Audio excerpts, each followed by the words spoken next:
আজ আমরা একটা বিশেষ লেখার গভীরে যাব। শিরোনামটা হলো কর্ম পিছে নতুন জীবনের আহ্বান। এটা একটা গুজরাটি লেখা। জীবনের ফেলে আসা পথের দিকে তাকিয়ে ভবিষ্যতের দিকে এগোনোর একটা কাব্যিক আহ্বান। খুব ইন্টারেস্টিং টপিক। হ্যাঁ, লেখাটা বাইরে থেকে দেখতে হয়তো সহজ মনে হতে পারে, কিন্তু এর ভেতরে আত্ম উপলব্ধি আর রূপান্তরের গভীর ভাবনা লুকিয়ে আছে। ঠিক। আমাদের আজকের আলোচনাটা হবে এই লেখার ভেতরের স্তরগুলো নিয়ে, কিভাবে অতীতের অভিজ্ঞতা তা যতই কঠিন হোক না কেন আমাদের নতুন করে শুরু করার শক্তি দেয়। ঠিক, এই শক্তি খুঁজে পাওয়াটাই তো আসল, তাই না? একদম।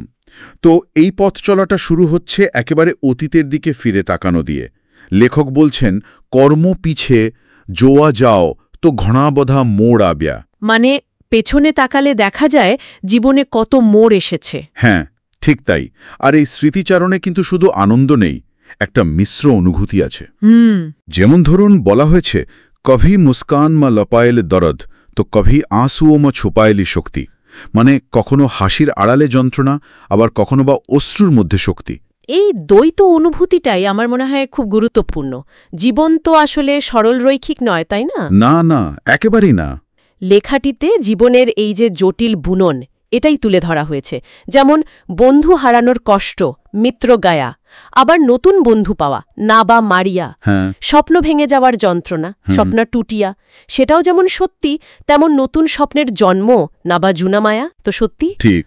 আর সবচেয়ে আকর্ষণীয় বিষয় হলো, এখানে খারাপ অভিজ্ঞতাগুলোকেও বাদ দেওয়া হয়নি, বরং সেগুলোকে দেখা হচ্ছে শিক্ষার দিক থেকে। যে ক্ষততা লাগিও এটা পান শিখিবানি বনি নেরহিও। বাহ, যা কিছু খারাপ লেগেছিল সেটাও শিক্ষণীয় হয়ে থেকে গেছে। হ্যাঁ, একদম। এটা শুধু মেনে নেওয়া না, বুঝলেন, এটা হলো অভিজ্ঞতার একটা রূপান্তর। ঠিক। এই ভাবনাটা বেশ শক্তিশালী।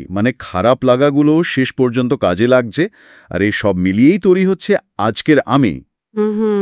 লেখক যেমন বলছেন, কে হু আজে যে ছু তে বাধা কাল না অনুভবন সংগ্রাছে। আমি আজ যা তা গতকালের সমস্ত অভিজ্ঞতারই একটা যোগফল, একটা সংগ্রহ, তাই তো? হ্যাঁ, একটা সংগ্রহ। আর এই সংগ্রহে কি নেই? প্রেম আছে, আবার প্রতারণাও আছে, প্রেম পান মালিও ধোকা পান। হ্যাঁ, দুটোই। হাসি আছে, শান্তিও আছে, হাসি পান আভিও শান্তি পান। জীবনের ঝোড়ো দিনগুলো এসছে, কারি বাদল আইয়া, আবার সুখের সূর্যও তো দেখা দিয়েছে, পান সুখনা সুরেজ পান চমকিয়া। একদম, জীবনের একটা সম্পূর্ণ ছবি জানো। এখানে মূল উপলব্ধিটা হলো, এই সব অভিজ্ঞতা, ভালো মন্দ, আলো আধার, এই সব কিছুকে অস্বীকার না করে সেগুলোকে নিজের অংশ হিসেবে স্বীকার করে নেওয়া। কারণ লেখক বুঝতে পারছেন যে এগুলোই সামনের পথ তৈরি করেছে, বরং ভবিষ্যতের সিঁড়ি হয়ে উঠছে। একদম, ভবিষ্যতের সোপান। আর এই উপলব্ধি থেকে সেই সাহসটা আসছে নতুন জীবনকে ডাকার। হ্যাঁ, সেই আমন্ত্রণ জানানোর মুহূর্তটা, ওটা খুব সুন্দরভাবে এসছে লেখাটায়। আবক্তে নবী জিন্দগিনে আমন্ত্রণ আপিয়াছে। এবার আমি নতুন জীবনকে আমন্ত্রণ জানাচ্ছি। হ্যাঁ, আর এই জানানোর মধ্যে কোনো দ্বিধা বা ভার নেই। লেখক স্পষ্ট করে বলছেন, এটা হবে কোই পুরানা বোঝা বগর, কোই পছতাওয়া বগর। কোনো পুরনো বোঝা ছাড়া, কোনো অনুশোচনা ছাড়া। এটা কি এক ধরনের মুক্তি? অতীতের ভার থেকে মুক্তি? অবশ্যই, এটা তো মুক্তি, আর ভবিষ্যতের প্রতি একটা খোলা মনের আহ্বান। এই মনোভাবটা পরের লাইনেই দেখুন, আরও স্পষ্ট হচ্ছে। কোনটা?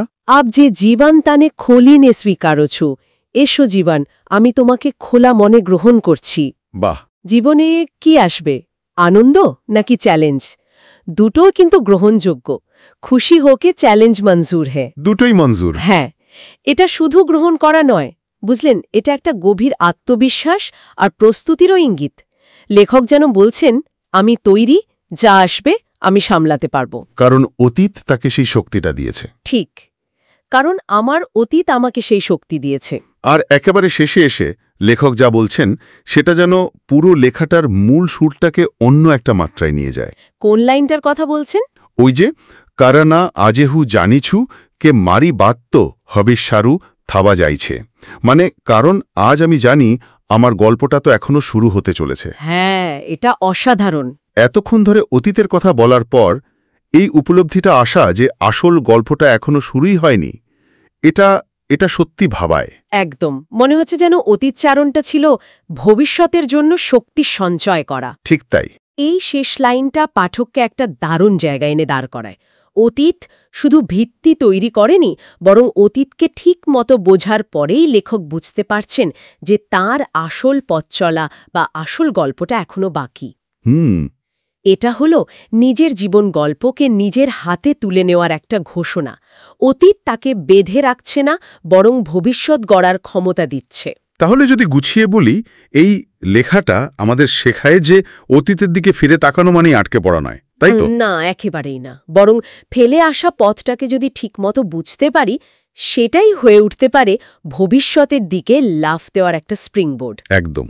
সব অভিজ্ঞতাকে আত্মস্থ করে আশা আর খোলা মন নিয়ে এগিয়ে যাওয়াই হলো মূল কথা। আর এই গ্রহণ করার প্রক্রিয়াটা কিন্তু নিষ্ক্রিয় নয়, তাই না? না না, বেশ সক্রিয়।